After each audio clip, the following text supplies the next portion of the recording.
This is the Authentic Dating series brought to you by Ahmad and David, where we explore what it takes to have a dating life you're excited about. Hey guys, I'm David. I'm Ahmad. And this is the Authentic Dating series. So we've got a really... Oh, you want to go, Dave? Go on. we have a really great episode here for you in terms of, it's been a topic that we've seen, like we've talked about before, but we've had a lot of, that episode got a lot of listens and a lot of comments from people. And it's when we talked about race and dating. And I felt like with everything that's happened this year, you know, as a black man, I think we've talked a lot about race and in different aspects, but one of the areas I've noticed that people haven't really talked about where racism kind of creeps up is in the dating world.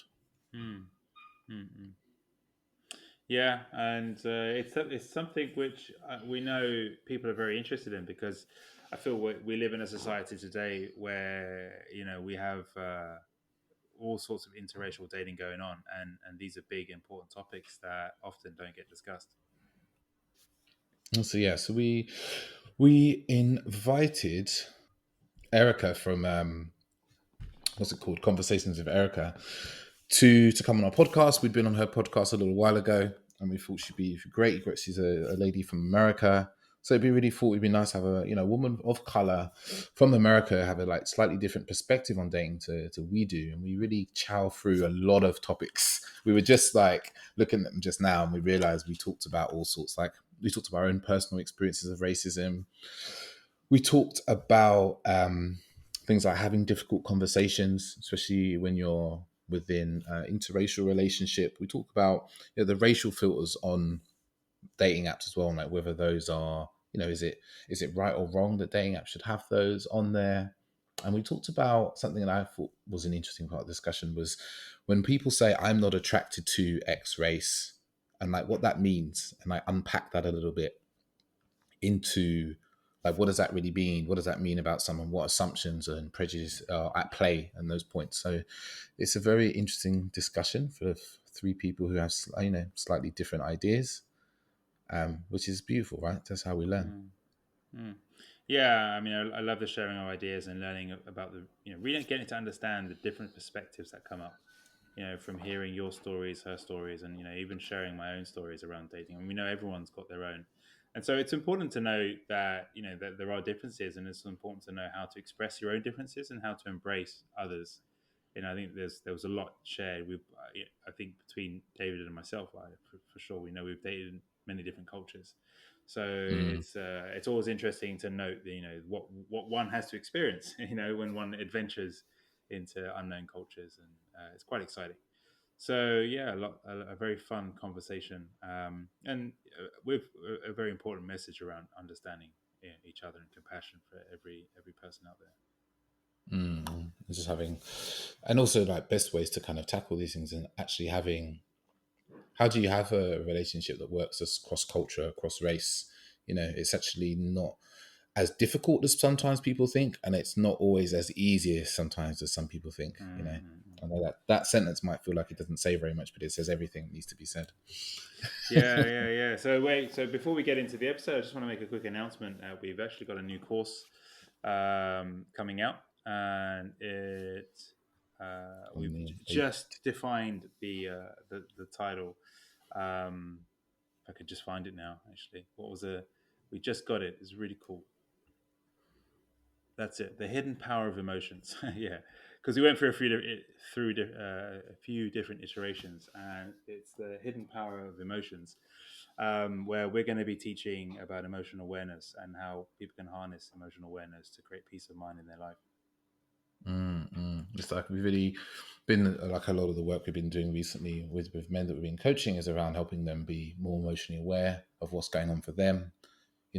Help them understand why their actions go a certain way based on what their feelings, and also to get an understanding of like what's underneath the emotions. Yeah. So without further ado, we'll get into the episode. Hey guys and girls, we're back with another wonderful episode, and in today's episode we're just going to touch on a topic we've talked about before, but something that I feel like in 2020, with the crazy year that it is even more relevant now than it was last year when we talked about it. And we have a wonderful guest that's joined us. We're joined by Erica from Conversations with Erica. Yeah, it's a wonderful podcast, and I'll let Erica say a bit more about herself. Okay, hello everyone. As he said, I'm a new podcaster, and I had the privilege to work with these two lovely gentlemen around about my fifth episode, Conversations with Erica. And I'm so happy that they are bringing me up here to talk about today's topic. So I'm excited. Yeah, thanks for joining us today, Erica. Yeah, we love being on your show, and I think we had such a great conversation. It was only natural to invite you to speak about this topic today. Especially, I feel like your personal life experiences and give you such a rich sort of tapestry from which you can speak about what we're talking about today. Mm-hmm.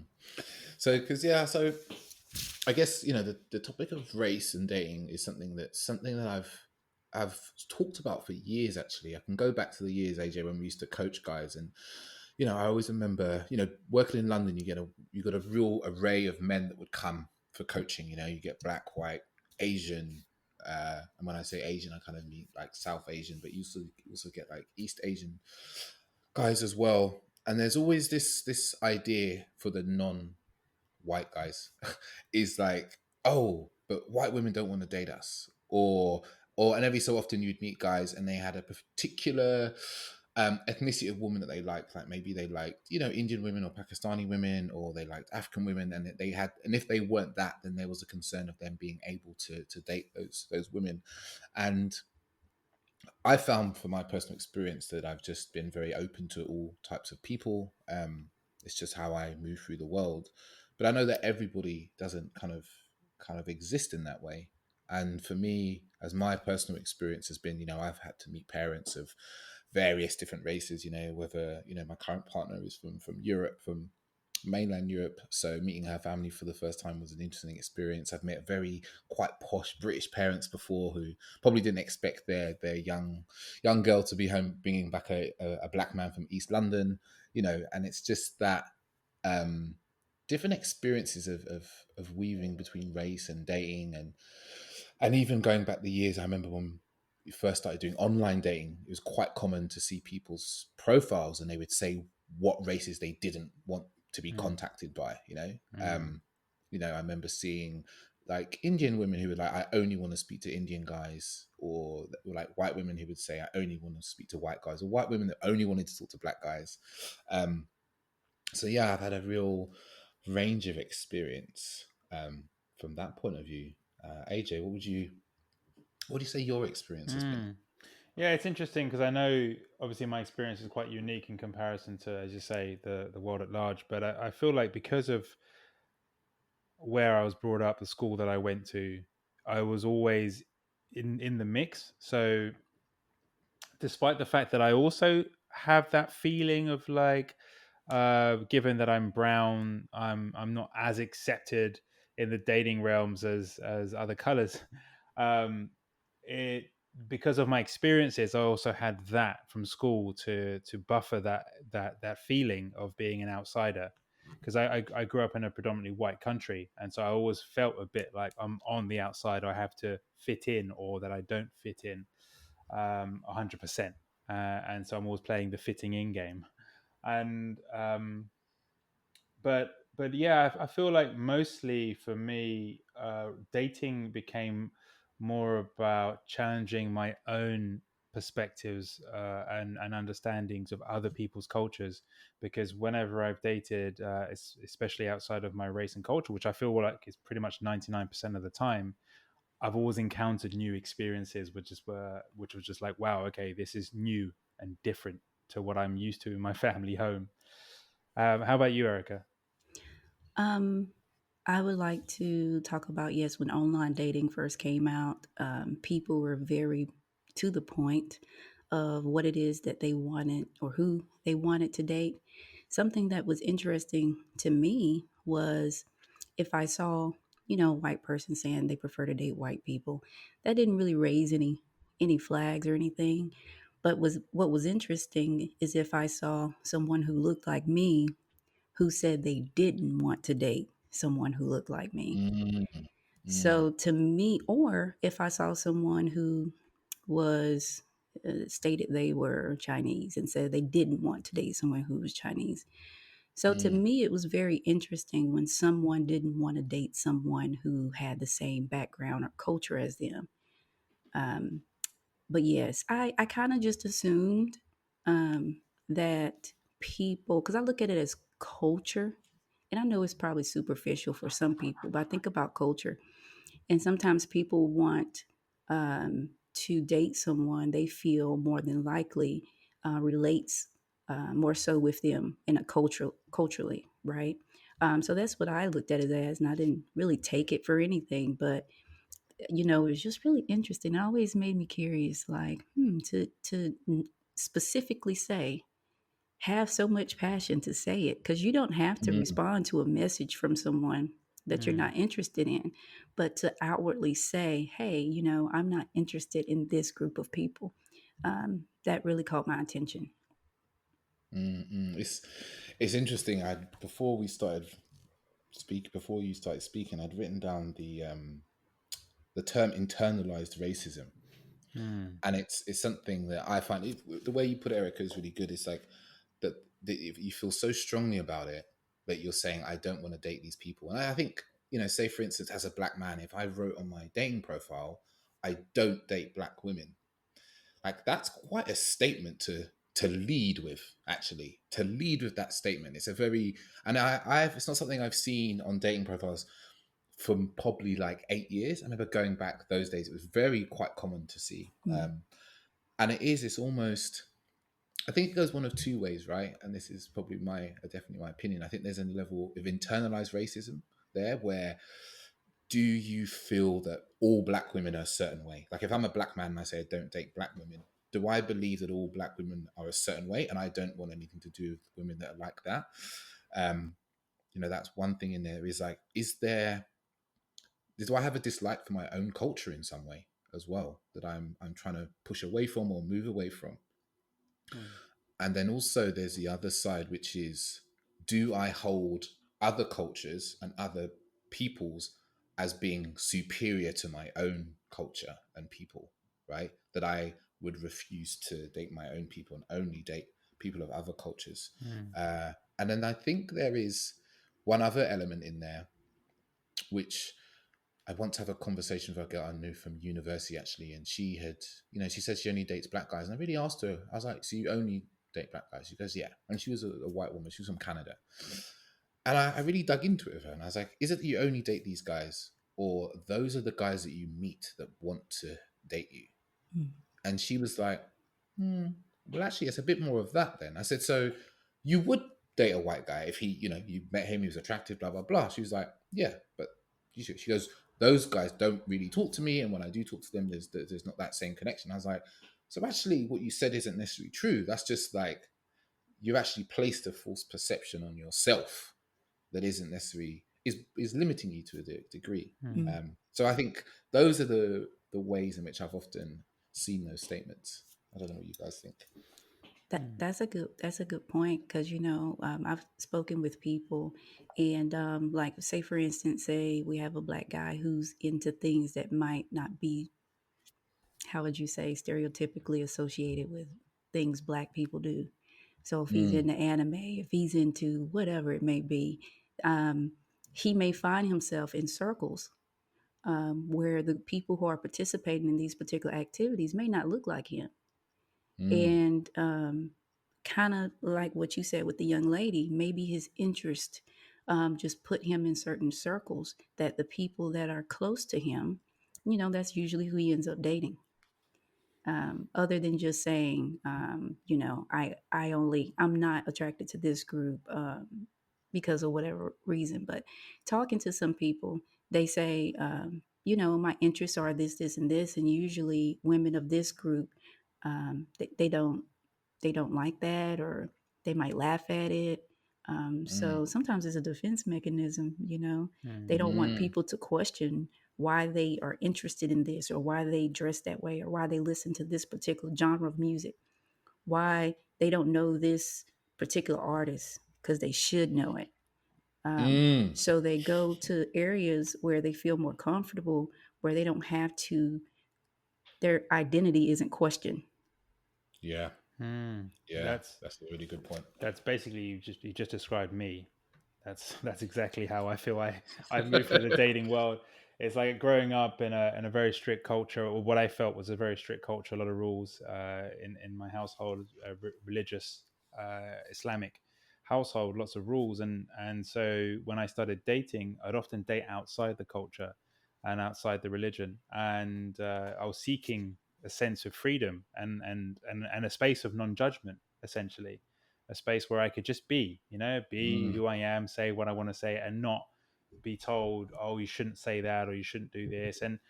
And it's interesting. I mean, at the time, I would never have considered this to be prejudice against people, but looking back now, I'm like, okay, yeah, there is a sense of like internalized prejudice here, right? Like I'm saying, okay, one group of people are going to judge me, but it's not true, right? And I have dated Muslim girls, um, but by and large, like for sure, I moved in a way that allowed me to be more attuned to my own personal values, and that's what I've come home to in myself, is like understanding that what's really important to me are my values of life and how I see life, and that whoever I'm with should also hold similar values. But that in essence started off as a defense mechanism, as a young guy trying to Mm. find his place in the world.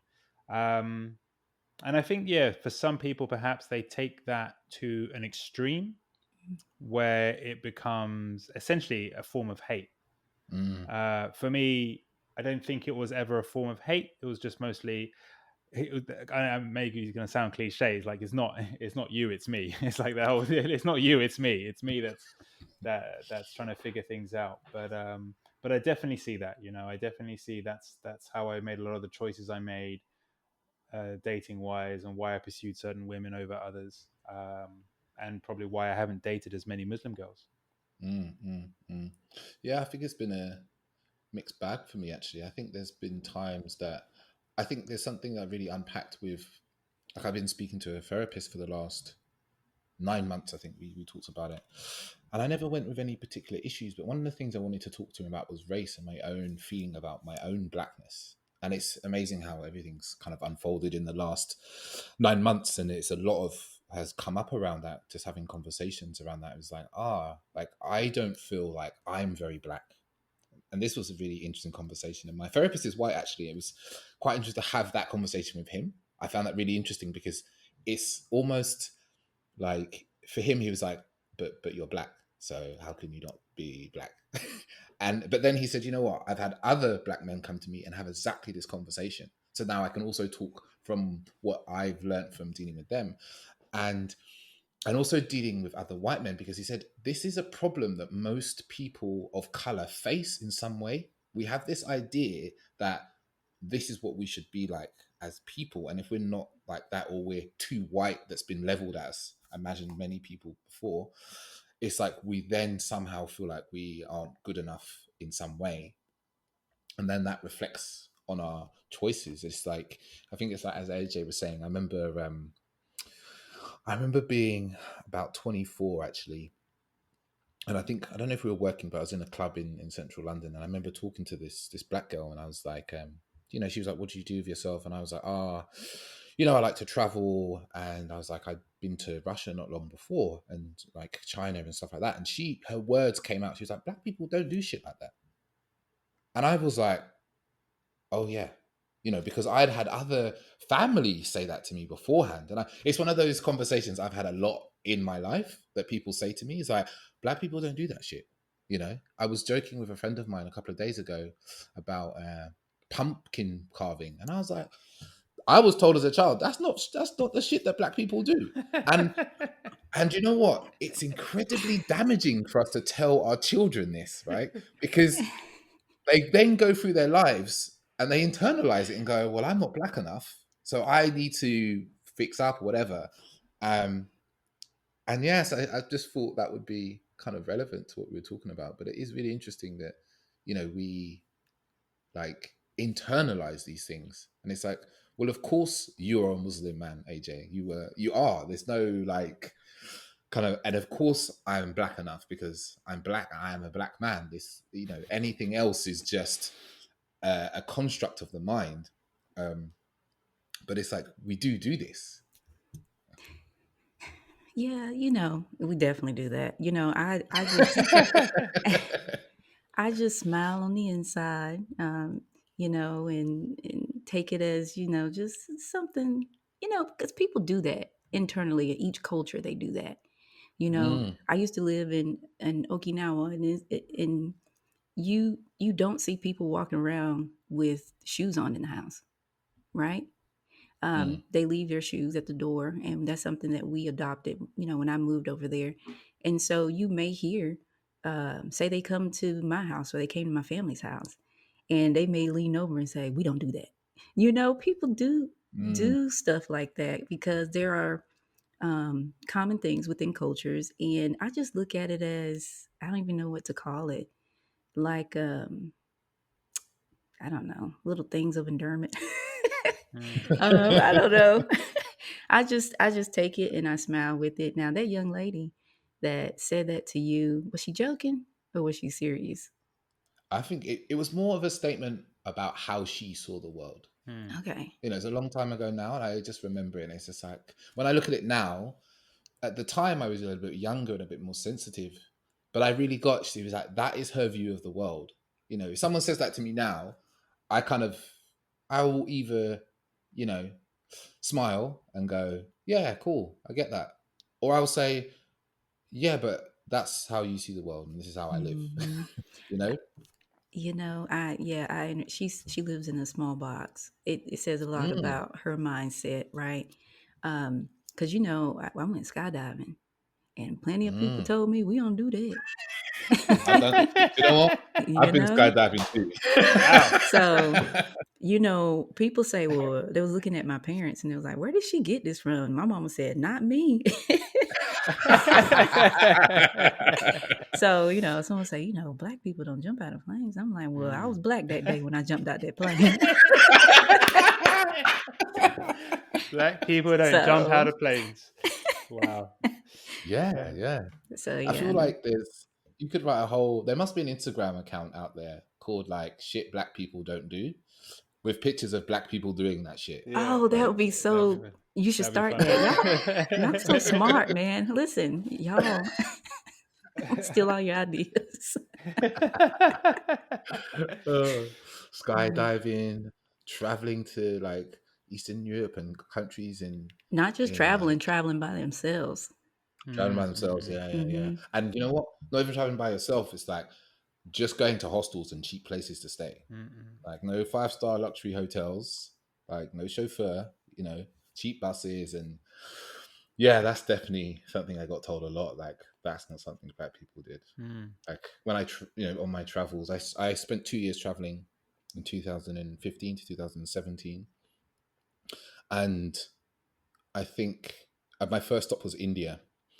I didn't see another black person from the time I touched down in India for 3 or 4 months, maybe 3 months, because there were some black people I saw in Delhi, and I landed in Delhi, but didn't see them, and then came back round and did.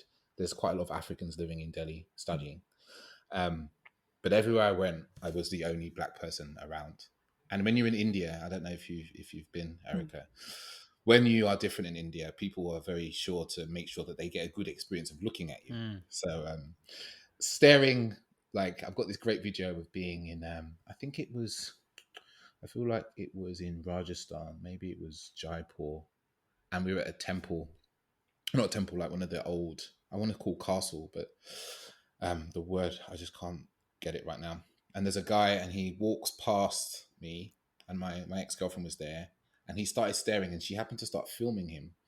And the video is 17 seconds long, and he's staring at me and looking me up and down for 17 seconds, right? And it doesn't sound like a very long time, but when I play the video to you, And to add to the fact that he was oblivious to that he was being recorded. He was so intensely staring at me up and down that he didn't notice. And that was my experience of India for 4.5 months. And I loved India and I hated India all at the same time. But I think as a person of color, when you are an adventurous person, should we say, you will find yourself in situations where you are the only person of color in the room very often. Like, and you become quite comfortable in that way because it becomes quite normal for you. You're like, oh, yeah, I'm the only black person here. This is normal for me. It's fine. And I feel like that widens your cultural horizons. Like, because I've had black people say to me, like, but don't you feel uncomfortable when you're the only black person there? Like, everyone's looking at you, everyone's watching you. And I'm like, well, no, they're not. They don't care that much. It's only me that's thinking about it, right? And now I don't think about it. And that is a very limiting way to look, because it means that people of color sometimes avoid those situations. But I think from a dating point of view, it does mean that you're going to be more prone to date people that are outside your culture, because simply you're more comfortable of being in cultures that are not your own. Right, right, right. And I love that guy staring at you for 17 seconds. Oh, I would have ate that up. It's a good conversation piece. Yeah. You I know, still have the video, you know? I just, anything when you put yourself in unique places and opportunity to experience things that most people don't get to experience, it's like just a beautiful thing, because it's like I love conversation, so it's a great piece to have a conversation about. But yeah, you have to send me that video. I've sent it to you. It's very funny to watch. What jumps out at me is following on from something you said earlier, Erica, and then what David also touched upon, is this actually the sense that, because when people say, black people don't do this, or people of this particular culture don't do that, but then there are always people like us, and I feel like all three of us have something, which is we have that divergent. There was a whole movie about divergence. Yeah. And I really feel that these people are real, like, because you have people that just want to do what was done before, and they're very happy to be told what to do, or to stick to the rules, or to follow that to that. But then there's always people like us who we just want to question things. And the way I describe myself is, you can put me in the most perfect place, I'll try and improve it. I'll find something like, oh, but what if, and this, it's not because it's wrong or it's broken. It's because I just like to play with things. I'm very curious. I'm very intrigued. And so I've always, even as a young child, up until now, like, something that's never left me is that curiosity in life, to just go, what's this about? How does this work? What's over there? What's happening? What are these people up to?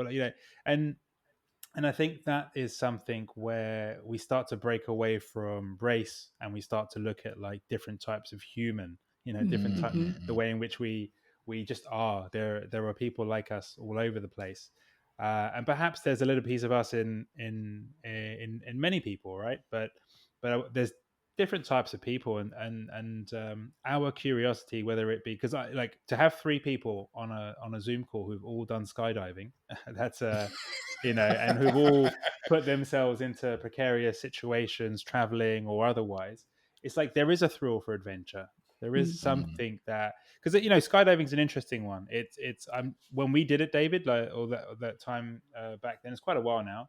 But I remember statistically, like the number of people that have done skydiving was quite low. So I imagine it's still quite low. It's and so we're literally in a club, of people who have jumped out of a plane, and it's not something everyone does, So it speaks of itself, and it shines a light, as you say, for others to say, oh, well, yeah, maybe I shouldn't be so definitive, based just on my color, based just on my culture, about what I'm going to do. And it's, we're talking about dating here, but this is work wise, this is where we're going to live wise, all sorts, how I'm going to live wise, how I'm going to raise my family, whatever, right? Every area of our life is touched by our personal experiences. So yeah, really, really fascinating to see. I just see this emerge in what we're talking about, is this adventure side, this divergent side, this wanting, this willingness, and this wanting to explore. Mm-hmm. it was interesting. I just wrote down something. I remember my mum telling me as a kid. Um, she used to tell me a few things about race, and one of the things she said is, "You're black, so you're gonna have to work twice as hard as all the other kids to do Mm. well." But one of the things I remember her telling me, and maybe she didn't tell me as often, she was like, don't let you being black stop you from doing things, for stop you from doing the things you want to do." And it's interesting because my mum actually is one of those people that said to me in my life, "Oh, black people don't do that stuff," or like, "Why are you going there?" But yet she told me this, and she must have told my sister as well, my big sister, because my sister also is in that way, has like gone and forged a career in the fashion industry against all the odds of being a black woman in the industry, and then has moved through that quite well. And it's like, it's is it that a lot of other people have heard that, like been told, oh, because I remember being young and I remember hearing other people's parents say to them, like kind of internalizing racism into them, like about what other people are going to think of them, like, oh, you know, oh, you didn't get that good grade at school, it's probably because your teacher's racist, and like that sort of rhetoric and conversation.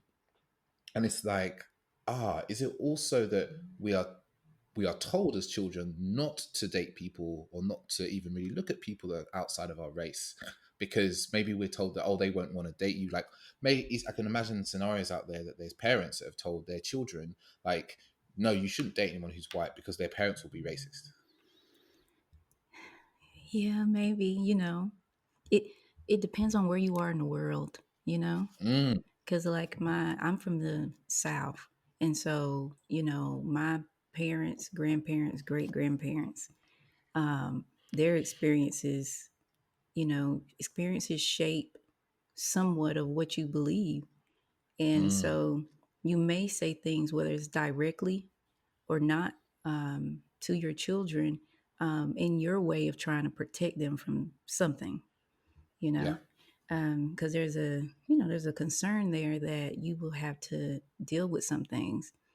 Um, so when you were talking about the grades, if you get a bad grade, they may say, "Oh, well, it's because your teacher's A, B, C, D, F, G." When I was in the third grade, um, I remember I was in class and it was the first day of school. I was sick as a dog. But what Mm, kid wants to miss the first day of school? So mm, I was there. I really couldn't catch my breath, and she had us go down the line and read. And then it was my turn to read. I kept pausing because I couldn't catch my breath really. And she told me to go stand over in the corner with the other children that were in the corner that looked like me. And what happened was she put us in a challenged class, people who are mm, challenged. And so, mm. I've never had any issues with my grades. And we do grading periods in 9 weeks. And I was on honor roll all those weeks. And my mom, I don't think she was notified, but it's such a small town. One of the teachers was having a conversation with my mom. She went to have a conversation with my primary teacher. And when they got ready to pull me out of the class, because they were going to give me an annual award for having A's throughout the year. Wow. And they were like, don't take her out. She helps the other students. Um, Wow. but it was interesting because I was making such good grades and taking the test that the other children were taking and doing so well, but the teacher never thought to say, "Oh, okay," she didn't see it for what it was. Yeah. Um, so experiences like that do kind of start to shape people's thinking a little bit. Mm. Mm, Yeah, yeah. I mean, that's quite a powerful story, especially one on perspectives. mm, Um, and I can totally hear that in what you're saying. It's true. Like, in essence, our parents and people who advise us often they're looking out for us, and they're trying to essentially save us from hurt, pain, danger, and upset. Um, but it can also work against, in terms of our own experiences and freedom to live. Like, because I know I had this a lot as well. Like, I know there was a point in my life where my mum and dad would have loved for me to be in a relationship with someone from a Mauritian background who's Muslim. Like, mm, that's what they would want. And I think for one of the reasons would have been to keep the culture going, because that keeps the culture, like that keeps if you both have the same beliefs, and that keeps things nice and square. Everything's moving forward. But then there was also this tacked on idea that if you do that, you have less complications in life, you have less problems. And I think there is some truth to that, but there is also truth to the fact that no matter what background or relationship you enter into, there are going to be complications. And that's something that I witnessed growing up, was like, no matter if someone was in a same culture, same religion, relationship, or otherwise, there were some key dramas that could show up in a relationship. They could have arguments and fights about all sorts of stuff, or relationships could break down and end in divorce. So I never felt, given again me being very inquisitive, I never felt that it was solid ground for me to go, right, okay, I need to follow what the guidance is saying if I wish to have a peaceful life. I realized there was no such thing, and that if I really thought about it, like, actually, whatever choice you make comes with its own inherent problems and challenges, Mm-hmm. and also, positives too. Mm. Yeah. No, it does. It's there is this assumption like that if you if you are to marry within your culture, then there will be less difference between the people, right? And Smooth sailing. yeah. And I think this quite it's almost like a bit of a kind of traditional idea. Like I know, a lot of my friends are Muslim, Indian, Pakistani, and I see that with their families, and their families push that on them quite a lot. But I think that their families forget that they were raised in those children were brought up in what is London, which is a melting pot of culture, and that they maybe not as culturally the children not as culturally tied as the parents are. Or I remember once my mum said to me, actually, this was quite funny. She was like, we got talking actually about race and dating, and she asked me, she was like, why do you date these white women? And I was like, Mum, you've met my girlfriends, the ones that have been serious, and is there any of them that you haven't really liked, that weren't lovely, good people? And she was like, no, they've all been really nice. And she was like, I just like you to be with someone who could cook me some ackee and saltfish one day.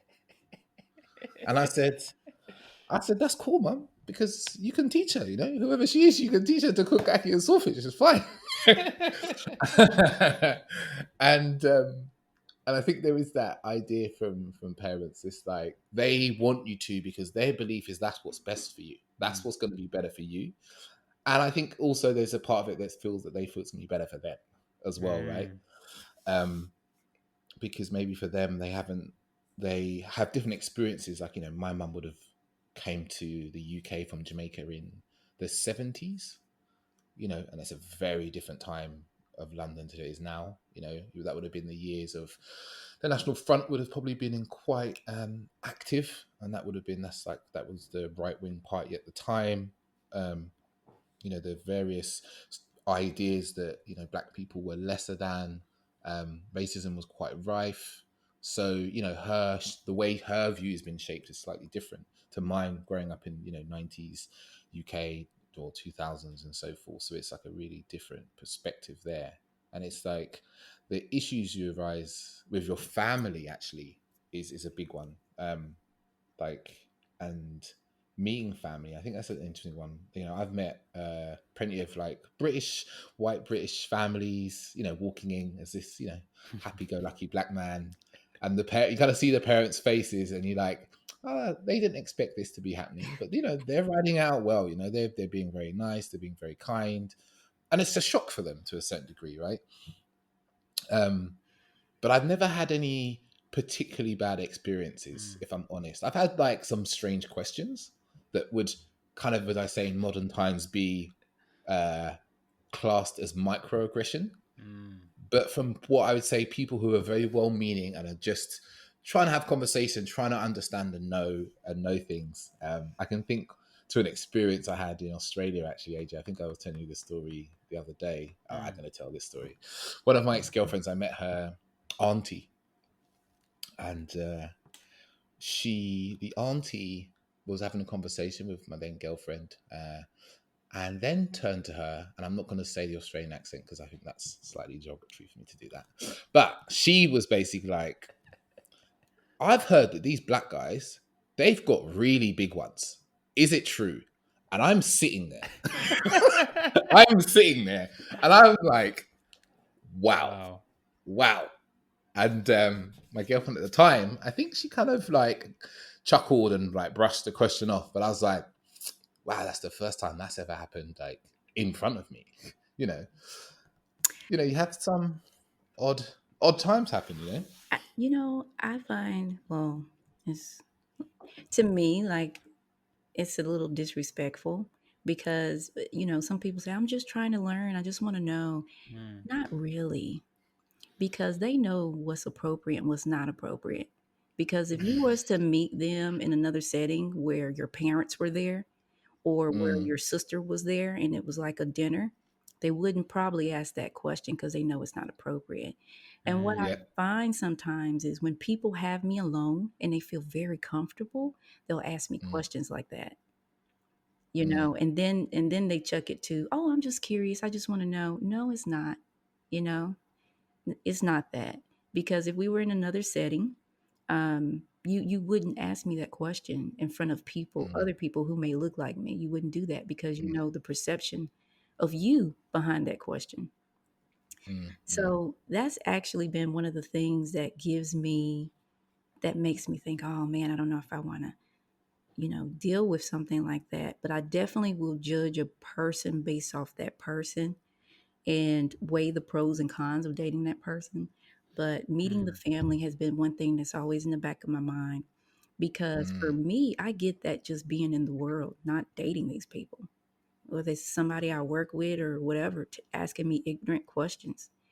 I'm in a position of having to constantly educate people, but I can't respond with the same microaggression that they gave mm. me, because now I'm being rude.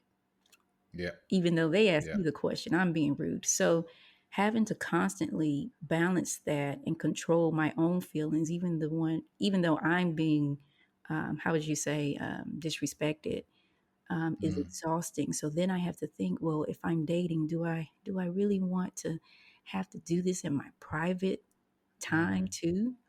Um, mm, but I don't want to X out a whole group. So I just have to judge that person based off how they speak. So if I was at the table with the young guy and his aunt said that, I will pause to see if he says anything, mm, mm, because that's a telltale. I don't want to have to go around in your space and have to constantly defend myself the rest of Mm. our lives.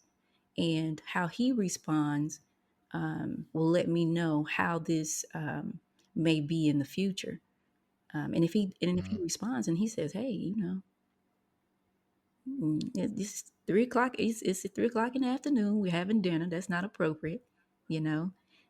And if Mm. she wants to share that with you later, that's her business. Then I'd be like, "Okay, he might be a good one to keep." So yeah, interesting Mm. mm. questions. Yeah, I yeah.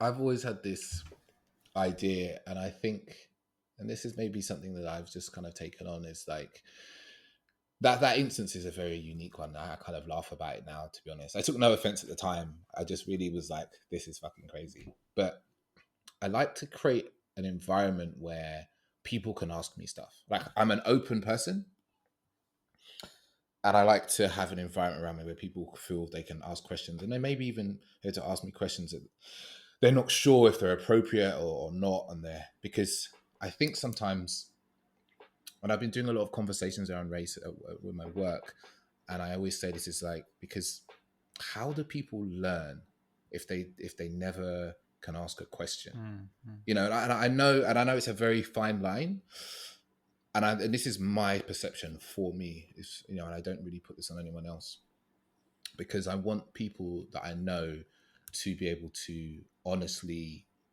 ask me things from a point of view of, and I treat them with a point of view of love and compassion, because I imagine that's what they're coming at me with. And I do understand there's actually been instances where people do ask things that are just, people are disguising blatant racism in a question.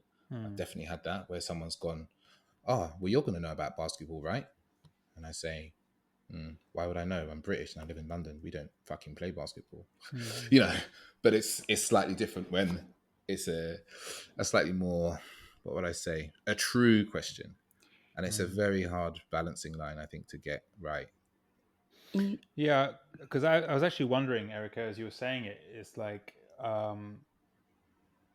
because I was thinking this earlier as we were talking. It's there are some people, or let me start again. So in general, there's a sense that people should know, and I feel sometimes that's wrong or erroneous for us to assume that people should know better. In some cases, that they, because for whatever reason they haven't been exposed in the same degree, they haven't been brought up with that way of thinking, or it's just not something that they've seen in their life. So then they can have an innocent question around it, and maybe they wouldn't ask it if other people are around because they know it would be deemed inappropriate or maybe offensive. But because they feel comfortable, they're like, oh, like, yeah, what do you really think about this, or what, how do you think about that? And so I'm not making a case for like all people, but like, in how do you discern the difference between when someone is being grossly inappropriate and disrespectful? Because I get what you're saying, like I really do get what you're saying, and your example that you gave there, I think is valid, right? Especially you're assessing a relationship. But then I also get like David's perspective as well, in terms of like, right, this is the world we live in, and this is how things are. It's like, you know, there's a multitude of different people out there. Like, we have to navigate these tricky waters, and it can be frustrating when it just seems like an endless barrage on us that we stand out. But yeah, how would you discern between someone who's ignorantly slash innocently asking and someone who's actually being offensive? I agree. I agree with David. It's important to you know people should be able to approach you, and it's important to me that people feel safe. And I think that's why I get a lot of questions when I'm by Mm, myself. Um, Yeah. mm, but when it comes to discerning that, if someone's being offensive, I think it is based off the relationship. okay. So if I work with this person, we've probably been out happy hour or something like that, and they ask me a question, they know me. They know they can't just blurt something. They may be able to, but they just know me already. So if they come to me and say, "Yeah, I got a question," and they ask me, I'm going to answer the question. But if you are a stranger Mm, and it just depends on the question, you're just saying things to another person that you probably wouldn't do, um, you know, then it just depends on what you're asking. Yeah. I think that's how you discern based off the relationship, based off the type of question that they're asking. Now, if that auntie, if you all had a nice dinner and y'all were having drinks, and she got to the point where she was like, "Look, I've been holding this question in all night. I've been holding it in. I was like, should I ask it? Should I not ask it? Should I ask it? And I'm just gonna ask it because I want to know." mm, I will be like, "What is it?" It's all about it's and then you could be like, "Look, I don't know about everybody else. I can just answer for myself." mm, mm, mm.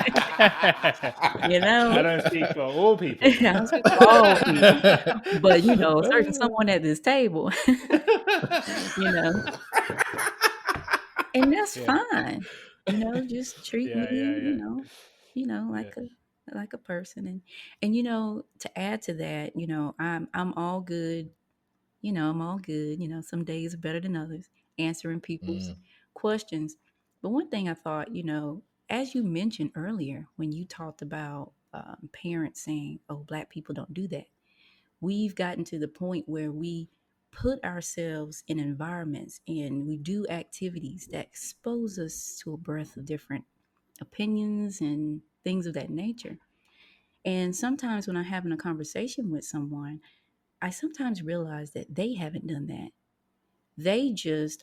We work together, so I just happen to naturally be in your space. And so I look at it as, what are you doing to learn and to grow? Or do you simply just exist in your Mm, environments that you naturally are in?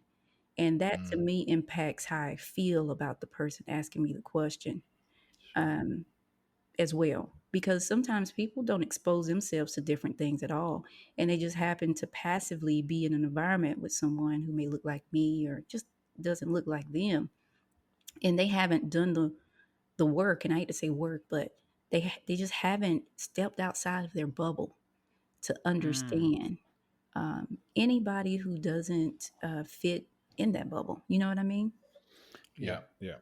Yeah, there's a word I wrote down earlier, which is comes back up now, which is awareness. Is essentially really taking the time to cultivate a sense of self-awareness about who we are and where we fit in, and how we feel about stuff. But then there's also the awareness of others, and how others feel, and having compassion and empathy for that. And David knows me very well. Like I've been someone who has blurted out many offensive things in my time, not necessarily racist or racial, but just like I can be quite offensive. Well, I could have been quite offensive in the past. I was known in high school as being one of those guys who was very good with the whole put downs, and we used to have like cussing matches as Oh, kids. And my mind just works really quick, like and just figures things out. Um, which I've yet to find a commercial valuable use for that, but but with empathy, with like establishing, like some things are just like, okay, dude, that's not funny, like, or that's not cool to say, or that, or that's hurtful. I mean, sometimes I found as well is like sometimes you got to be able to express yourself, but you also got to have the willingness to understand when you've overstepped a bound, and recognize that. And I think that Yeah. goes a long way as well. So not just like, oh my god, I need to figure out what all the rules are and all the etiquette so that I never slip up, but also know that, you know what, like sometimes you're gonna make a mistake, you're Yeah. gonna say something, you're gonna offend people. When we're moving into a culture now where that's even more so, I feel, right, like with um different nouns and pronouns to remember, and to play into that, really people find offensive if you don't know the right correct one. And so I think the openness to be able to go, to know how to apologize, sincerely and honestly, and be like, I'm so sorry, I didn't mean to offend you. I was curious, or I didn't know what I was saying. And look, I've had these conversations, and that's how I've got good at this, is because I realized that like, and honestly, you can ask David. I'm completely reformed now. I don't offend people nearly as much. So it's like, but seriously, I'm speaking from my own experience as being that kind of character, where I would just say things. Like I've learned that the importance of empathy and compassion for other people's experiences, and understanding what's going on for them. Yeah. Yeah. Going to switch topic a bit. I have a kind of thought that's come up, and it's around racial bias. Well, we'll call it racial bias, right? That we kind of how do I put it? That we all have. I think that's one of the points I want to start with. I think it's important for the listeners and myself and everyone here. Everyone has some sort of racial preference, prejudices and bias that we've taken on for our lives, right? We couldn't. It's impossible to move through the world without that, and those things are often called, well, it's being called racist a lot of the time, right? And there's a reason sometimes, often I don't actually call it that, because I think racial bias is less charged as a term. And the question I have is like, how do we deal with these racial bias that exist in dating? Because I know we kind of touched on it before, but it's like there's a lot of assumption that happens. It's like we have a mutual friend in London, and I know that he's quite active in the dating scene from time to time, and he will use things like Tinder, for instance, and he will meet women, and he's a very interesting, very funny, great guy to spend time with. He has a heart of gold, right, to be around, and he's a man who can take you into his experience, and you have a great time with him. And one of the things he said he's found a huge amount of on dating apps is that he'll get talking to a girl, there's messages going back and forward, and then there'll be a question like, I was just wondering, like, are you Muslim? And he'll say, yeah, I'm Muslim. And then there's no conversation that occurs after that. So that's actually a very common thing, right? Um, And I can look at it from other points of view. I'm thinking back to the episode we did with Kish way back. Like, there's the idea around, say, Indian men, for instance, being a certain way. Maybe there's the assumption that we get a lot from television is like, Indian men are all IT guys, they're all geeky, they're a little bit weird. They're not kind of like quote unquote cool or hip. There's that assumption as well. There's also maybe the assumption about, say, I'm going to say about black men, for instance, that we're quite hyper masculine, very sexual. It could even go down the route of, like, there's certain ideas I think they're perpetuated in the media around commitment and sex drive and stuff like that. Or maybe we'll go on to maybe some of the narrative that's often peddled around black women being kind of angry and moody and confrontational and things like that. And we take those into our dating lives and we make those assumptions about people we date.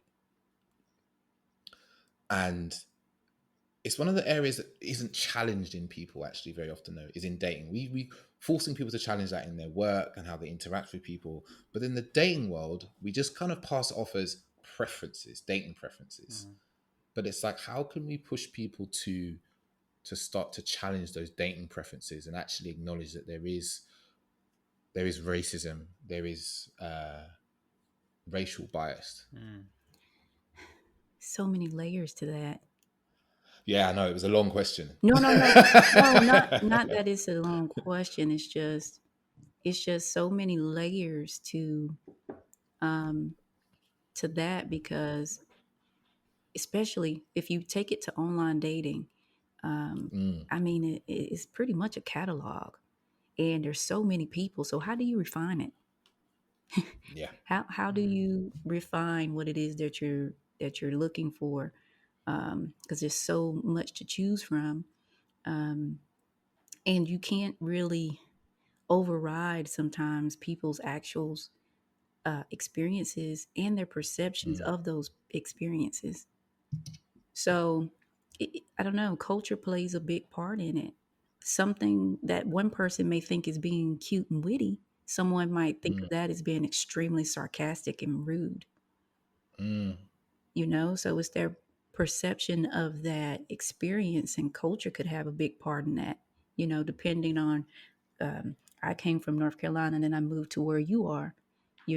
How do people perceive how I communicate? How I think I'm joking and being cute. I thought that was cute. I don't know how they perceive it. So it's so many layers, because people use biases to not pick people, but they then in turn use those biases to select the people they want to be with. Yes. You know, Yes. and I don't know.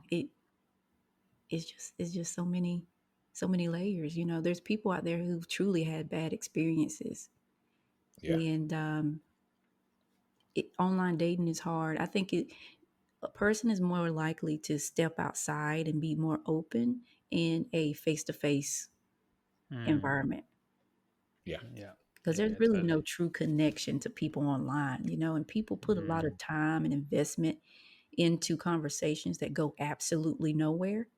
So they begin to do this thing of, okay, how can I get the most value out of these conversations? So they start filtering out certain things based off their experiences.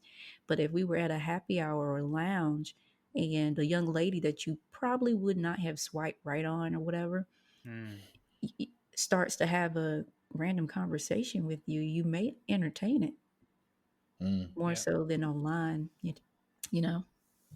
Yeah, Totally. I don't know definitely. if I answered your question, but I tried. Yeah. No, it's true. I think there are. I mean, it's a big, not a big question, but it's a big topic. I feel it's a big topic because there's different things around it. Like I would also bring the question into it, like what's the person's intention? When dating, what is it? What's their, to use a commonly known phrase, what's their goal? What are they? What's the outcome they're looking for? But I know this is a question where we feel where people often, or clients or guys or friends that we're talking to, will often be like, this is the type of woman that I'm after. I'm looking for these attributes. and then they're not willing to budge. And in many ways, this is actually preventing them from creating a relationship because they're so fixated on this one particular view of what a relationship can look like, or what they think is going to best suit them. And there's an interesting idea which is I came across, which is that we actually have no idea like what will actually best suit us. We think we do. We have very little idea. In fact, even in the Islamic culture, there's this notion that when a man comes across a woman that he's interested in, he should go and speak to his closest brothers and people that know him well and ask them whether she's a good match.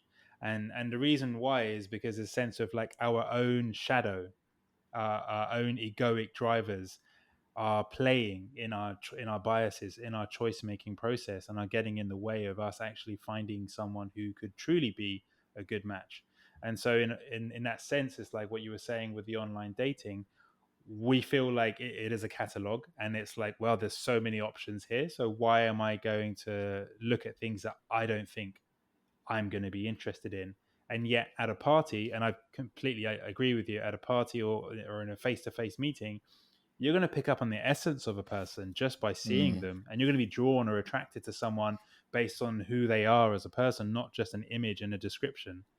And so it speaks powerfully about how we make decisions when we are sitting disconnected from someone and just looking through as if, you know, all options are viable, and when we're truly faced with people face to face and how we really think and feel. And so my answer would be to on this topic is actually it's quite a difficult one, but it's one that is about, again, goes back to self-awareness. It's about actually being aware, firstly, what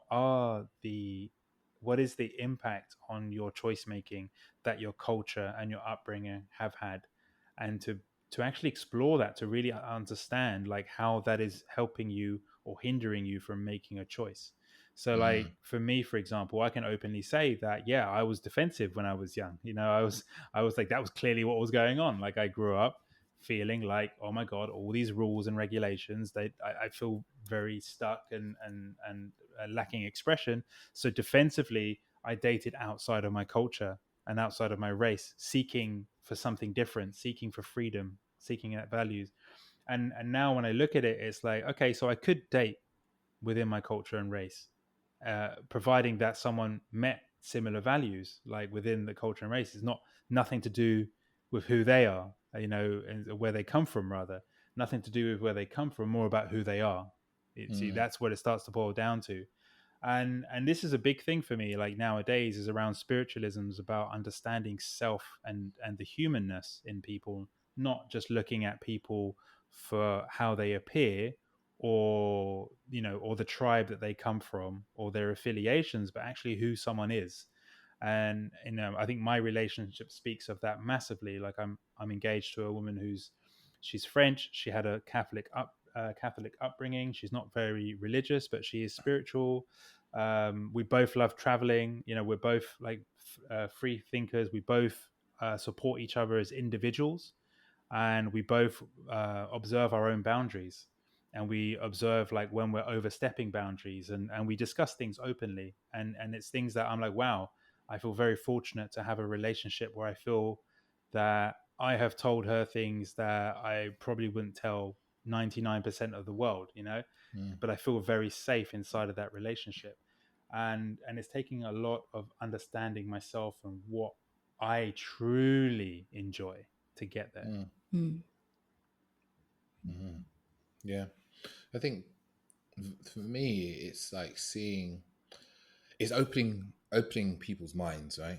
And having them at least see that there is some bias at play that they have, right? Even when people talk about finding people physically attractive, it's like if they're placed with something that they're not used to that's slightly different, they're like, well, I don't find that attractive. And it's like, well, this is just because it's new to you right now. It's different. You know, if you've grown up in an area where, say you've only grown up and you've only ever seen, black people in your life around you, and suddenly you find yourself at a university and there's not that many black people and there's white people, and you're like, well, I don't find them attractive. The truth will be is that over a period of time of you being around those people, you will start to, the newness will wear off, and they'll be like, these people are not as different as I thought they were. There are things that, whether it be physical or kind of personality things that you find attractive. It's just the idea that a lot of people just write things off before they've even really considered it. It's like, or they're doing it consciously, or even a lot of the time unconsciously, just going, especially with online dating, it's like you put your filters in place, whether that's height, color, skin color, and age. Those are kind of the obvious filters that people go for when you're doing online dating. It's just like, let's filter out all those people because I'm looking for this thing that's in this ideal range. And it does mean that it kind of self-limiting, but it is, as you said, it is a catalog. And the problem with that is that the catalog's quite big. I imagine for a lot of people, I always assume, I'm going to make the assumption here that for a woman, looking online dating, there's always usually 2/3 men, even sometimes up to like 4/5. I hear on some apps like 4/5 men. So the women have got a very wide number of men will come across their screens. Even if they will swipe 200 times in a day, there will still be plenty of men left for them. So you will want to kind of filter out the ones you definitely know aren't for you. Yeah. So, I think it depends on which women you're talking about, too. Yeah. Because they did a study on that this year, I believe. There's been a couple study on dating apps, and they broke it down by race.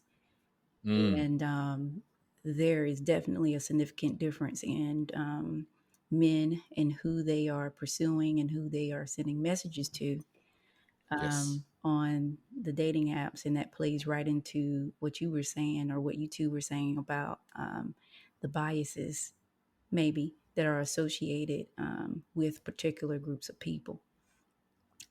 So that is very interesting, because for me, I don't have a big, what would you say, list of messages. But then also you got to kind of swipe right on that person. You both have to swipe right. So maybe that has something Yeah. to do with it too. So that probably has something to do with it as well. Yeah. I think I heard about that study. I can't quote the numbers right now, but if I remember rightly, it was like from one side, so men desire white women the most, like Asian. all races. Caucasian. Asian, the one I saw. Yeah. Oh, really? Mm-hmm. They're the most desired women. Interestingly, I saw. I think there was something that I saw different. It's like, and for in terms of women, the least desirable women were black women, if I remember rightly. They were the one that fared worse. They were the least likely to swipe right on. And then from a woman to men point of view, I think it was like white men were top, followed by black men, and I think at the bottom of that list was, I think, Asian men, if I remember rightly from what I saw. So it was like, everyone desires to date people who are white, but then, and then they I think when I read it, it's like it went into it more detail. It's like black men are more likely to be open to dating outside of their race, but then also there's a proportion of black men that won't date black women Mm-hmm. as well. So that meant that black women are with the smallest pool of people to choose from. Yeah, I know there's been a few studies about it, but the one I heard of not too long ago was, I think the outcome was something like that. Mm-hmm. So it does mean, because like you said, you both have to swipe on each other. So it's like if your pool, for some people, for some women, the pool that they would receive is quite wide, and for some, it's much smaller, which can lead to huge frustration as well, right? Massive amount of frustration. Yeah. Well, for me, like if I'm swiping, it's more so basically based off their presentation. Um, you see all kinds of things online. Some guy running from a building that's on fire that he put a green screen back there. Guys are Wow. just enjoying themselves on these apps, having a good time, getting a laugh out of it. So, yeah. But what was I about to say? was about to say something when you mentioned that. Oh, so when you were talking about perception too, some common words that are used to describe Black women, which were mentioned, aggressive, uh, Mm, maybe loud of the in certain nature. So when you look at each group of people, race, and then break them down to male and female, look at the perception of that group. And mm, then if the perception of a Black man is that he's fun, he's strong, he has big mm, parts, um, then yes, you may be more open because people are way more receptive to you based off yeah. Mm, the mm, perception as a whole, as a world of you. And then when you Mm, look at someone who, if you name a race, female, and then name all the races and have people to openly describe their perception of those ladies, and you get down to Black women and you say loud, aggressive, like the twerk. I don't know what people say. Um, mm, mm, then that would kind of support the evidence of why they're least likely to be pursued or whatever, swipe right on. mm, So certain people have better perceptions out there. And where do people get their perceptions? TV. yeah. mm. Sometimes. Yeah. Yeah. Yeah. I agree with that. I think people, I think it's an interesting question, especially for the time we're writing this. Is like, it's a conversation I think I've had with a few people. Is like, I know AJ, something you're quite passionate on is like people using their own experience for their judgment instead of the experience of television and news. And I know there's a conscious element of that and there's a subconscious element, um, because there is a subconscious element that I see on TV, like, and it's something that I've been aware of for years. Like, I think growing up in London, became very aware of watching news, and it's like, oh, there's been a robbery, and you sit and like, I remember being at home with my mum, and they'd be like, we'd all be sitting there and go, oh yeah, it's a black man, or there's Mm, two black men, or there's three. Oh yeah, isn't this a surprise? Like, kind of thing. That's the feeling. Like, oh, there's a robbery, there's a shooting, there's a knifing. Like, oh, it's always black men. And then I start to say to people, I'm like, oh look, there's a story about paedophilia. I bet you it's going to be a old white man. But we don't have this continual perception of, oh, all old white men are paedophiles, because obviously they're the majority. So we don't you mm, don't necessarily so quickly pass those. But there's also like you said about black women, there is this perpetual narrative of them being aggressive and angry and loud and troublesome and all these things. And TV then plays into that, right? Like, I always remember there was the incident with Serena Williams where was she disqualified for arguing with the official? I don't, maybe she got points that I don't remember. Yeah. And then there was an Australian newspaper. They ran a comic strip about it as well, and then that caused controversy. But it's interesting that she is always portrayed as being kind of angry and aggressive, and even, I'd always say, overly masculine. Actually, is the general way in which they speak about her, and it is like, now there's an awareness, we can see this when it's happening, but before that, most people, and I think this is the more interesting people thing, is like, most people who don't know any black women, they get all their information about how black women are from television and news, so they have no way of with their personal experience to override that. mm, So these narratives just continue until there is someone out there who is able to change those. But the problem is that the people who want to change those the most would be black women, but they don't have the power to do so because they don't run television stations and make that much television. Um, so we find ourselves often in the world that we are now, where we are. I think there's been more activity around changing narrative now than at any time in my lifetime, definitely. mm. Well, I know this is something that's come up a couple of times recently. In fact, I think even just this Yeah, week yeah, we've discussed this yeah. idea that where does this notion that black women are more aggressive or angry come from? It's not something that I'm familiar with, actually. I've learned this through talking to you, David. It's not something that Mm, I've deduced, but I do know that TV and media play a huge role in our perception of how we view the world and how we see things. And I think that just continues now, right? I mean, even mm, with social media, what I find a lot of people are not savvy to is that we are being fed what we want to see by social media. It's not just it's not a free display of every possible possibility out there of every single thing that's going on.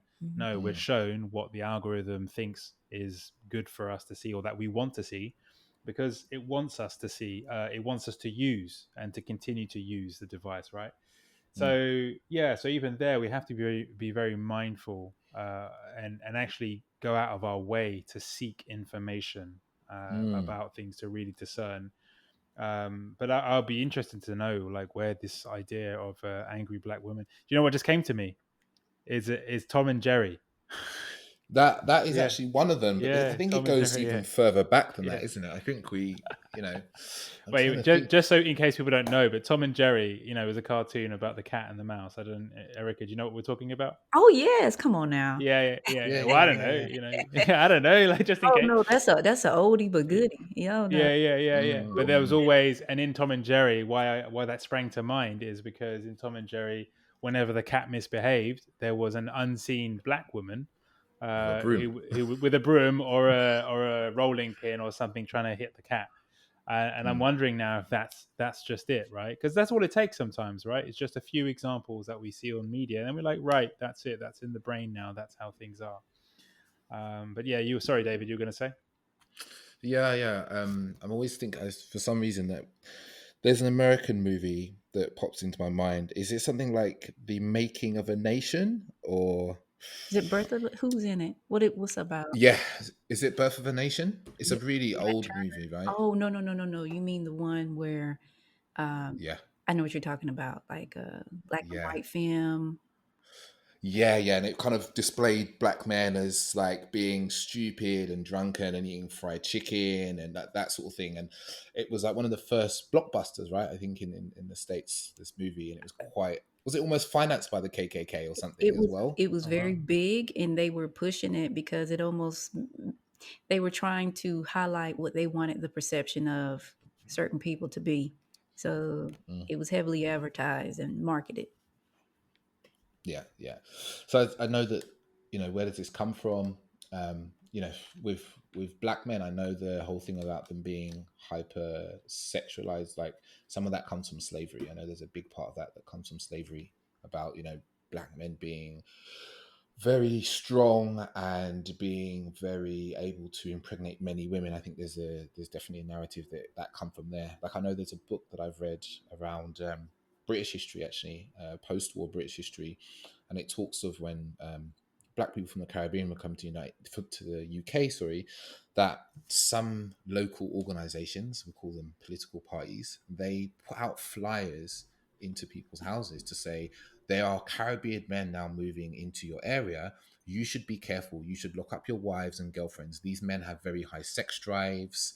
They want to have sex all the time. They will rape your daughters and blah, blah, blah. And this is, it's part of one of the narratives that has come through.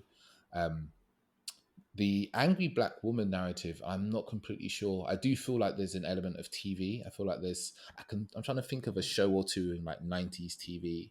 I can feel like it's there, but I can't think of a name. But there's definitely been like What a did running. well who was on the Hmm? show?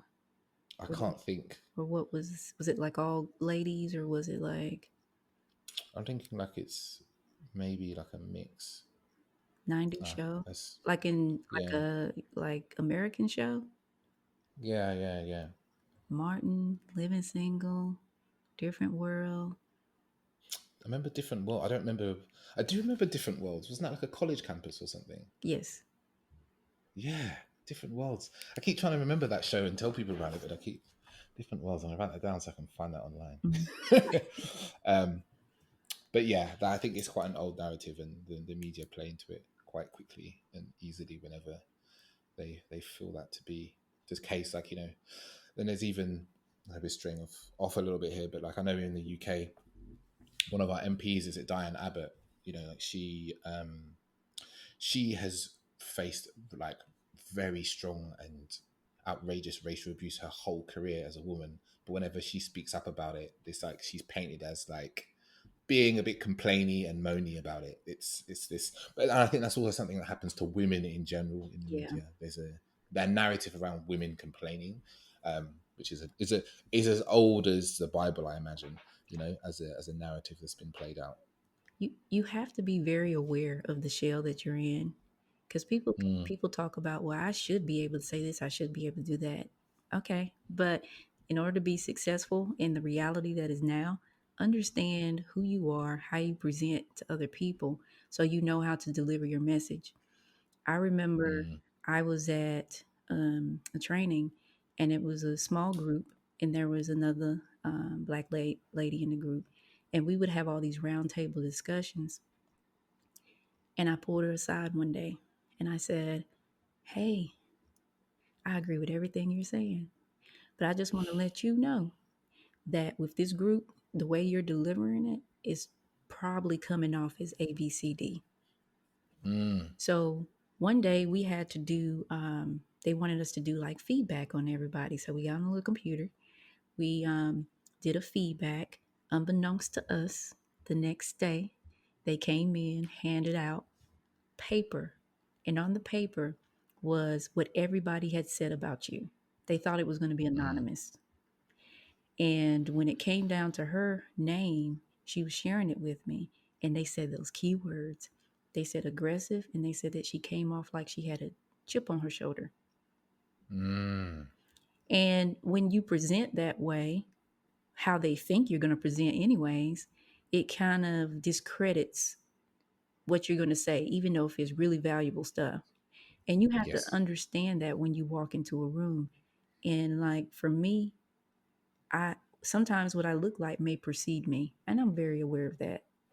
Mm, Um, and so it is my goal to get people to see me as Erica, right?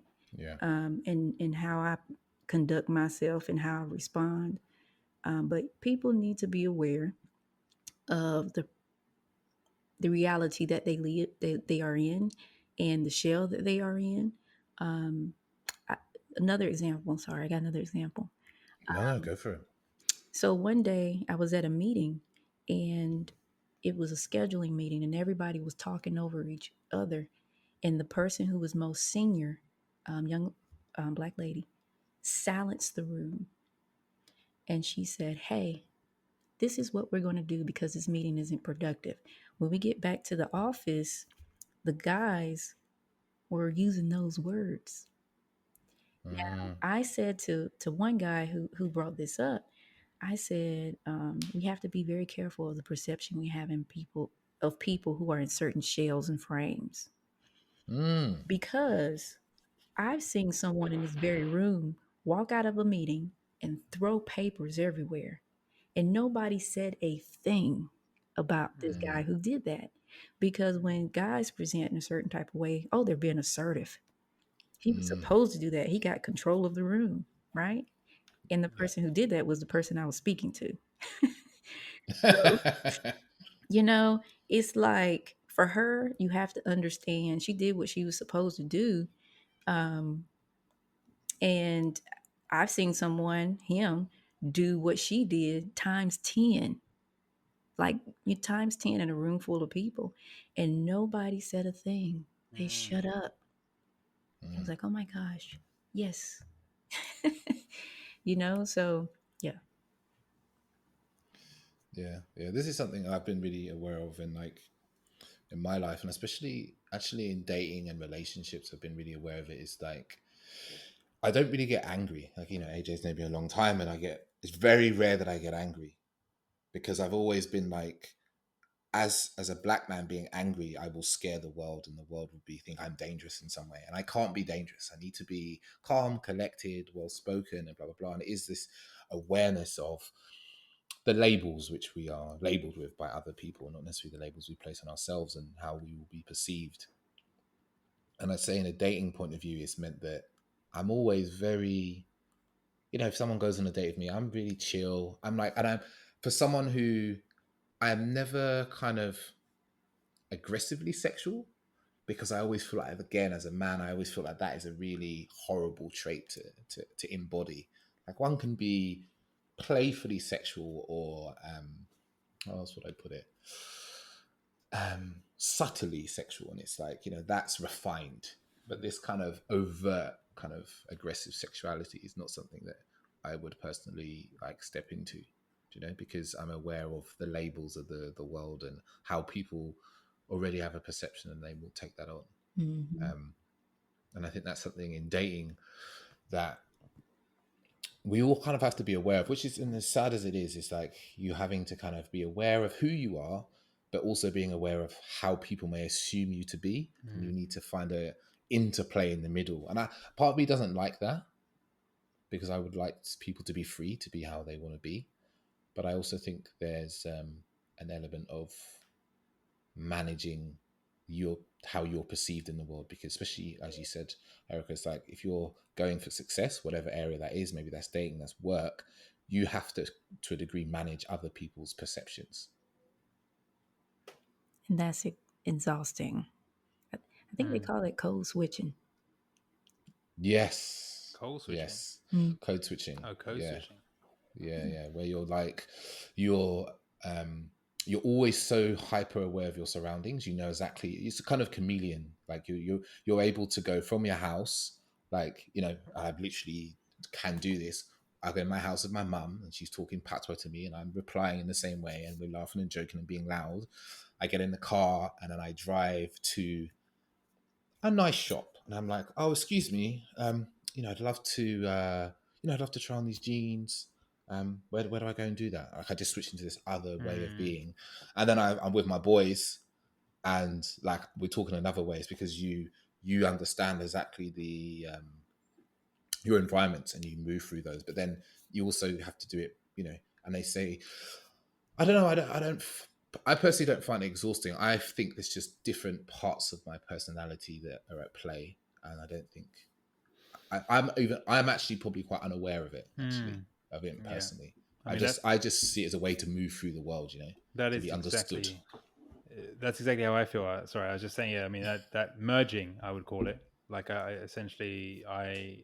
it's almost second nature. But I think the danger, and this is something that I've come to understand more and I explore more now, is losing of self when you're constantly trying to fit in. This is funny. This is where we started the conversation, right, about fitting in. And this is the thing about it. When you're constantly trying to fit in, then you're no longer sure actually of, well, where where do you anchor yourself? Who are you? Like who are you as a person? What are your values, or how do you want to express yourself? uh, and so that can be tough. It can be exhausting, I think, subconsciously exhausting if you start to do it as a way to be accepted, as a way that you feel you must do this, otherwise you won't be accepted. And that's been a huge part of my life, because often for me it was always like my culture and home life was one way, and then outside was another way. And Mm. then the real issue comes when you start entering into rooms with multiple cultures and people from different backgrounds, and and then who are you going to be in this scenario? So it's really important that even if you use it as a way to move through the world, right? It's something Mm. that for yourself, that you're comfortable with who you are, Yeah. so Yeah. that you can Mm-hmm. navigate in that way. Mm. And for me, respect is very important. And I notice sometimes people overuse that I'm just being me. Hmm. And part of me is willing to, having the ability or trying to always learn to have the ability to know, be aware of what environment I'm putting myself into. So if I go somewhere to another place where the culture is, ladies don't show a lot of skin. And Hmm. because I appreciate respect, I won't Mm. say, well, I'm me, I'm going to wear this, I'm going to wear that. No, I value respect. So Mm. I'm going to dress myself in a way that's going to warrant respect. And depending on what, someone may do for a living, having to figure out what that is in many environments.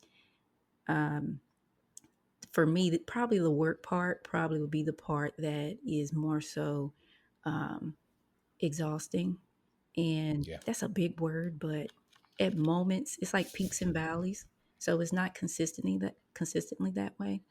I will say, like, for when the when the George Floyd incident happened, it was on everybody's radar, and Mm, everybody wanted to talk about it. Everybody wanted to catch you and things of that nature. And I I found myself, even though it meant something to me internally and going through something, I find myself having to protect other people's feelings and emotions. Mm. Even though they were mm, trying to ask me how could they help and what was my experiences, I still had to protect their feelings and their emotions in the delivery of how I shared information with them. And at that moment, it became exhausting. yeah, yeah, yeah. I was funny. The next thing I was going to talk about is having racially charged conversations, and like you during the times after what happened to with George Floyd. Like, I was having a lot of conversations, not just with all people of different race and colors, like my family, at work, um, in and with my partner, and it got to the point where I was like, I feel that I never really, growing up with racism, I just kind of put it to one side and ignored it to a degree. It's like, I need to be successful, and if I can keep paying attention to this thing, that's going to get in the way of where I'm trying to go. Like, in terms of its effect on me directly. And I think during those times, it was like having to have these conversations again and again about experiences, and defending sometimes, like when people are going, oh, people getting to, especially online, you have to be really careful with online. It's like, people like George Floyd did this and did that and did this. And it's like, yeah, but that doesn't mean he can be murdered by the police. Like, I don't care what he did. Like, Mm. you know, this is an experience that keeps happening to black people. And then, some people decide that they're like, no, but, and then they give you some other reasons or whatever it is, um, or even like I spoke to some people and they were like, oh, Black Lives Matter is an organization that's been taken over by higher evil powers. I remember that conversation a few times, and I'd go, okay, cool, but I'm talking about actual what's really happening in the world. Like, that's Mhm. still an issue. I don't care about who's taken over the fucking higher powers and whether it's Bill Gates and the Martians. Like, that's not a problem we can deal with, but the problem we can deal with is like the racism here. So yeah, you do have to start to look after your own energy, and like, but it actually becomes quite tiresome where you're like, I want to say what I want to say to the question you just asked me, but I have to manage your feelings, because if I say what I really think, you're going to get offended. Mhm. But I've been offended my whole life Right. through racism. But now in this instance, I have to pander, and I'm going to say this really. Some people won't like this. I have to pander to your white sensibilities, Mm. uh, and say what I have to say in a way that will be able and acceptable to you, um, because I don't want you to feel victimized in these instances, or guilty, or feel shame. But actually, this is something that I've had to deal with my whole life. It's just that I'm a bit more better. I'm better equipped to deal with feeling guilt and shame because it's a continual experience for me. Mhm. Whereas for you, this is a new experience. Mhm. Mm. Um, so yeah, it's an exhausting one, as we've gone on for quite a while. But there's just one more question I'd really like to talk about, and it's having the sort of racial conversations in your dating life, in your love life with potential partners. Like, how do you guys approach those? Because it can be difficult, to Mm. say the least. You mean like differences or? Yeah, yeah. Like, say for instance, you know, you've got to educate someone on possibly, the history of racism that you've experienced or that your people have experienced in the country you're in, or potentially calling, not, I don't want to say calling them out, but actually showing them about maybe some of their behaviors and actions that you've may have noticed. Hmm. So I can say what I would do. It's been a while since it's been a while since I've had to address something like that, uh, Mm, or me dating outside my race. Um, how would I do that? It depends on what they asked me or what was going on, because for me, depending how big the issue may be, as I said, that's one thing I kind of may potentially be a flag, depending on what it is.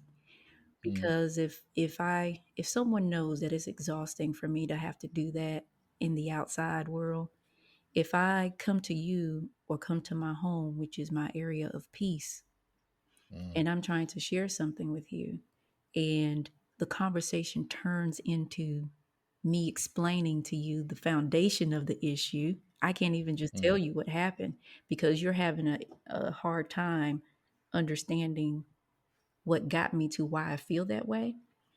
mm, That will be exhausting. mm, So it just depends on what it is. If it's something that's superficial, like why I may do things to my hair, or why I use certain terms, or what does this mean, or whatever, we just have a conversation about it. But if it becomes, why do you why do you think it's that? Why do you feel that way? Or why is this such a big deal? Type conversations, mm, it may potentially be something that um, will be a big issue because and you know what, depends on how that person is, if they're open to learn. If yeah, I'm talking to them and they're like, I really don't understand, there's a difference between them defending um, the reality that their perception of the reality that I live in. Those are yeah, two different things. So if someone is really lost in trying to understand, I could be patient with someone like that. We can start from zero and work our way up. But if I find someone defending um, their point of view of the reality that I actually live in, then that would be an issue to me, for me, because I believe fundamentally that won't be the only conversation that we have. That mindset will present itself down the line. mm. Does that make sense? Yeah, yeah, Or yeah, was I totally. okay? No, no, I really got that. Hmm. Any Hmm. thoughts from you, Jay? Well, I was just thinking about any time that I've had to have these sort of conversations, and I think, I mean, I totally get what Erica's saying in terms of, like, if you feel like fundamentally you have to explain things, then it starts to become a bit of a grind on just the ease of communication and expression and understanding between two people. And I suppose to that degree, it's like the sense of like how much you want to engage in that. And this is something that we were talking about. I don't think we really touched upon it here, but like in any sort of interracial couple or relationship, like there's always going to be differences in understanding and upbringing. It's just got two people who were raised the way they were raised, and either they have something that they were aware of, or that it's not.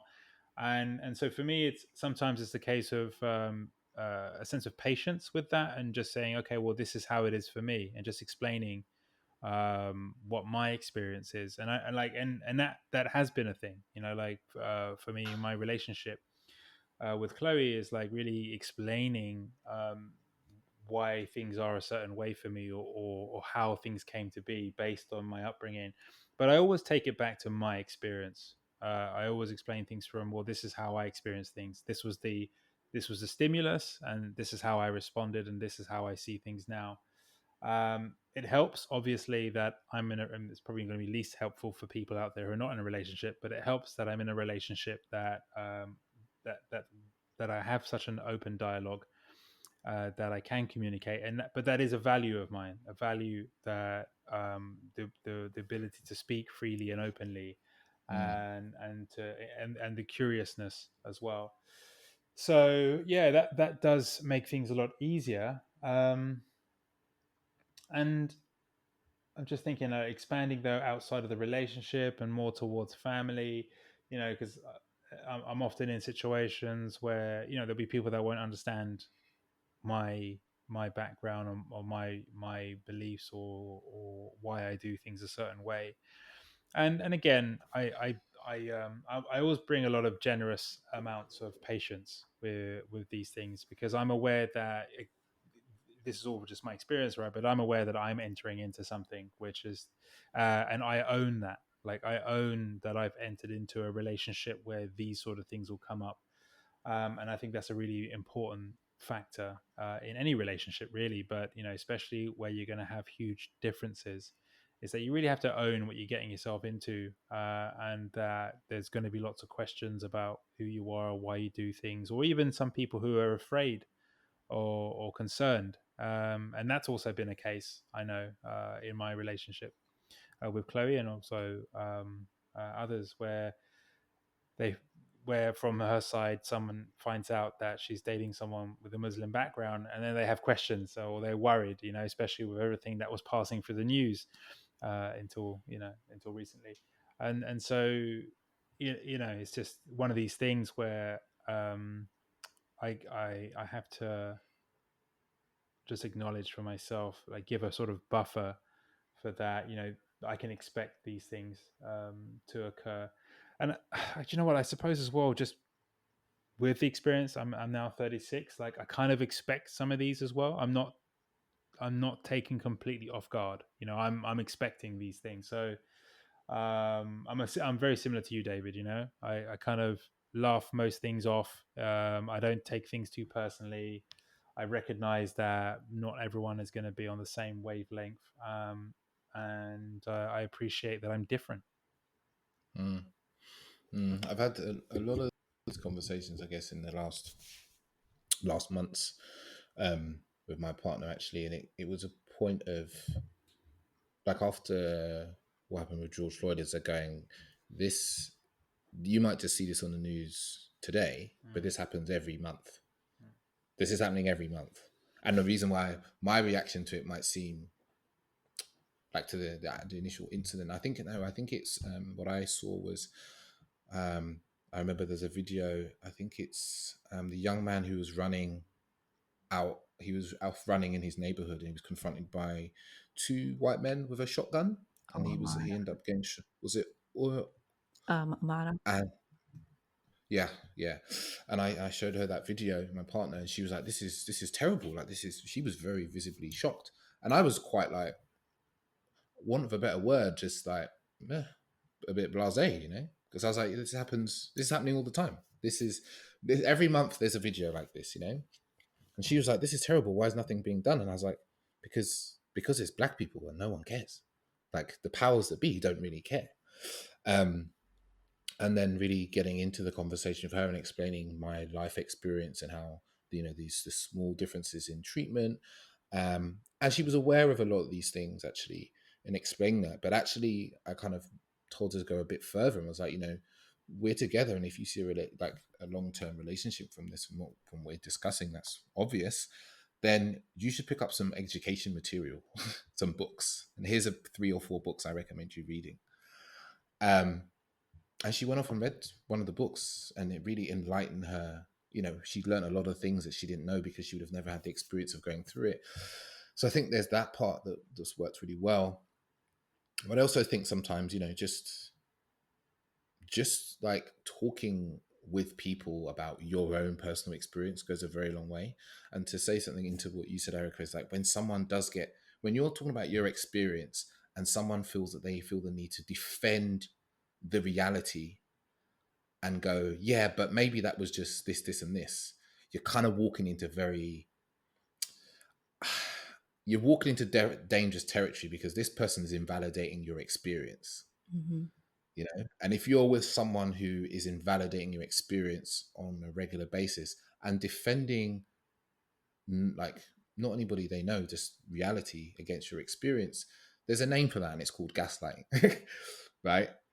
And they are happy, and they will do that. They won't just be doing that in that instance. They may do this in other instances, invalidating your experience, because your experience is your experience. I think this is a really important thing, is that what you've experienced is what you've experienced. So I think it is really important to have these conversations when it comes to dating, and your partners, and even your partner's family as well. I think that's don't just allow that not to extend that far, because especially if you're in a relationship and you're expecting to have children and so forth, like, you know, if you're gonna be having mixed race children, because the grandparents are gonna be picking them up and taking them out places, people will look at them in a certain way, and they will only know the experience when it happens in front of them, you know. Mm-hmm. And I think it's important to have these conversations within families, like, because it creates awareness. Any conversation that creates more awareness in my eyes, is a good conversation Mm-hmm. for people to be having. I agree. Oh, wow, we've really run over time.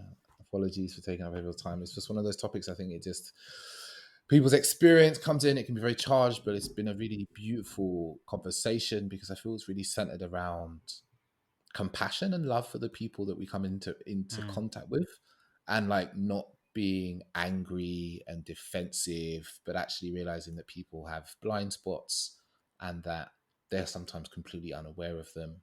But also, there's been a lot in the conversation around acknowledging reality. I think that's a really important part I've really got out of the conversation, is like, a lot of us sometimes want to reject reality and talk about how things would be ideally, but actually that's a very foolish way to live, because rejecting reality just makes you very, very angry and uncomfortable, because reality is reality. It's the way that it currently is. As much as we might like it to be different, it is not. And we have to deal with reality as it is, in pushing it forward to the reality we would like it to be. So I'd love to say thank you to Erica for her patience and her time. I know it's early morning in the States. Where can our listeners find out about you, your podcast? Conversations with Erica is on Spotify, Apple Podcasts, Google Podcasts, and you just type in conversations, W/Erica with the C, ERICA. Awesome. Cool. Well, thank you for your time, Erica. It's been beautiful speaking to you again. Likewise, thank you guys for having me. Cool. Pleasure. Thank you. Ciao, ciao. Ciao.